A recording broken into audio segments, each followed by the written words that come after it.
Hey everyone, John here, and today I want to talk about something that's not quite so fun. This is a very serious issue that's been poisoning our industry for a long time now, and that is of course the mass layoffs. There's even a website called videogamelayoffs.com that documents every layoff this industry has had since 2022, and 2023 in particular is a long and devastating list. There were 10,500 layoffs last year. And what's scary is this year, which is we're not even a month in, there have been over half of that, 5,900 layoffs in January of 2024. And two big companies are contributing to that. The first one is Microsoft. They just laid off 1,900 employees across Xbox, Activision, and Bethesda. And then Unity, 1,800 employees. And Riot as well, 530 employees. This problem is not solving itself. It's just going to get worse and worse and worse. This industry has never been in a worse place. And yes, I am counting the crashes we've had previously. Not even 24 hours prior to the mass Xbox layoffs, Microsoft announced that they are a $3 trillion company now. With Epic Games, they've been laying off so many employees, yet Fortnite is growing year on year. In 2022, Fortnite earned $5.5 billion. In 2023, they earned $5.6 billion. Now that is a growth, but it's not as much as a growth as previous years. And so, to show the shareholders that they're still earning money, they have to lay off employees. They are perfectly profitable. They are more profitable, but the growth isn't enough to sustain the need for more and more money, and it is a devastating prospect that is destroying the AAA industry. However, when you look at this list of mass layoffs, you may recognize something. These are all Western studios. How come Japan aren't here? Where's Square Enix? Where's Bandai Namco? Where's Capcom? Where's Nintendo? Well, if we search Capcom layoffs, let's do that, we can see that they are not immune to laying off staff. In 2022, there's an article right here saying Capcom hit with layoffs, including American senior vice president. But these are all American employees. This is the American side of Capcom. Well, let's do the same thing with Bandai Namco. Japanese video game giant laying off 90 amid US headquarters relocation. So again, America. Let's try one more. Let's try Square Enix. So with Square, you can see studios like the Outriders studio, People Can Fly. You can see IO Interactive, who they previously owned. And yeah, these are all American studios. So why is it no one in Japan seems to be laying off staff? Well, it turns out that they can't. And this isn't isolated to the video game industry. There are laws in Japan protecting this stuff. And so when Twitter tried laying off all its staff, Elon tried to fire the Japanese side of Twitter, only to find himself in legal repercussions, because you can't just do that. So why can't you just do that? Well, I found this quite depressingly titled article called 3 Ways to Dismiss Employees in Japan. And while that may sound like it's on the side of businesses, it does have some actual insight in there, and let's just go through it. So, you may already know that Japan is very famous for its lifetime employment.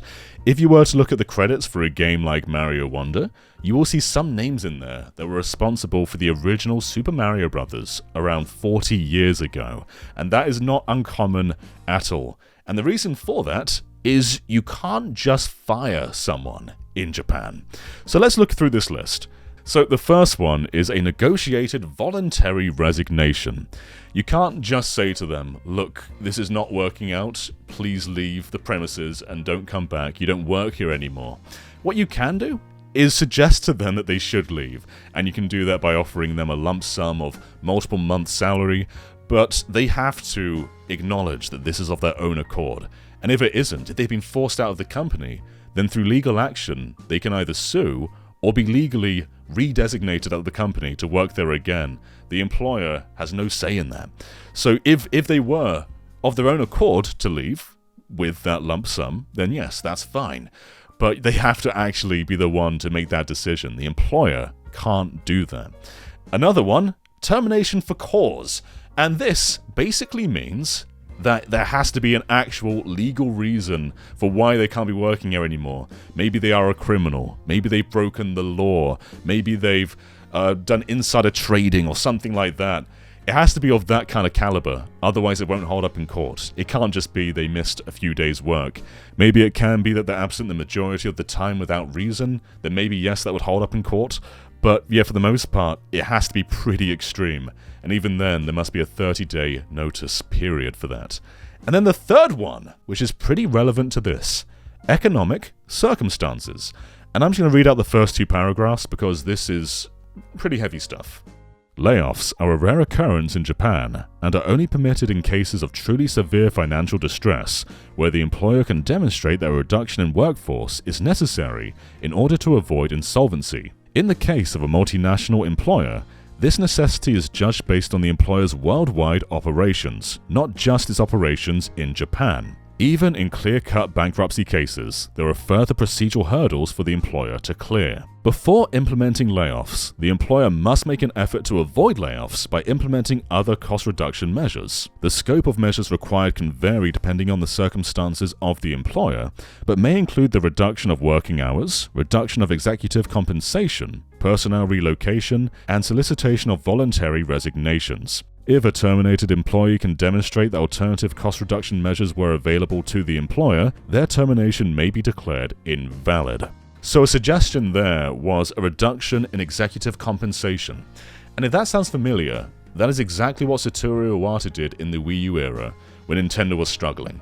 Not just Iwata, but other executives like Miyamoto took a pay cut. Iwata cut his pay in half to save the other employees. And to put this in further context, Nintendo already earn a far lower wage than many Western studios. So in 2023, this was reported by Nintendo Life, Furukawa, the current CEO of Nintendo, made $2.51 million US. Miyamoto made $2.2 million US. And this is still a lot of money, but just to contextually put it against some Western studios, in 2021, Bobby Kotick of Activision made $154 million. And he made double that in 2023. I don't even know what you do with that money for a lifetime, let alone a year. But EA as well in 2021, Andrew Wilson made $34.7 million. So you have the biggest people at Nintendo making $2 million a year, and then you've got people at EA making $34 million a year. And this is just the way it is. So even Nintendo staff, like Satoru Iwata, cutting his salary in half, is still not even a dent in what Bobby Kotick makes a year. Just to put this in perspective of the Xbox layoffs, where 1,900 people lost their jobs, it is estimated that Phil Spencer, the head of Xbox, makes approximately $10 million a year. And while this is not of the level of what Activision and EA were making, it is still a lot of money. And if they were beholden to the Japanese laws where you can't lay off people and must make cuts elsewhere, they could absolutely cut Phil's pay in half, by 75%, by 90%, and he'll still be earning more than enough a year. It is worth saying that Phil's pay is definitely lower than a lot of other Western studios, so maybe he's already trying to make his pay less, but still you would save so many jobs by cutting that even more, and there's no way anyone needs $10 million a year. All this is to say that you shouldn't expect to see layoffs at Capcom and Nintendo and Square and Bandai Namco. In Japan, they have laws protecting this stuff. You can't just lay off staff because you're growing but not growing enough. If you're perfectly profitable, then you can't do a thing. First, you must cut costs elsewhere, whether that be executive salary or budgets or working hours. But until you've done all that stuff, just firing someone is not feasible. I'm not going to make the illusion that working in Japan is a paradise and we should all copy their laws, but this is definitely one that we could do with. All these layoffs are unethical, they're inhumane, and they make no sense at all. People make games, and they're not replaceable. It's definitely true that a lot of these layoffs come from overhiring during COVID, but many of these Activision and Xbox layoffs are people that have been at the company for over a decade, and that kind of talent is irreplaceable, that kind of experience. Nintendo thrive because they have people working there that have been there since the beginning. They understand philosophy and they are tutoring the next generation. And you can't have that if you're just getting rid of people left, right, and center. And what's sad is this is not going to be the end of it. we're already halfway to the same layoffs as last year in just 1 month, and we should expect many more, not just in the video game industry, but tech as a general. It is a scary landscape out there, and I can only hope that sometime in the future, we get a law like Japan has, where laying off staff is just frankly illegal. Thank you for watching, everybody, and I'll catch you next time.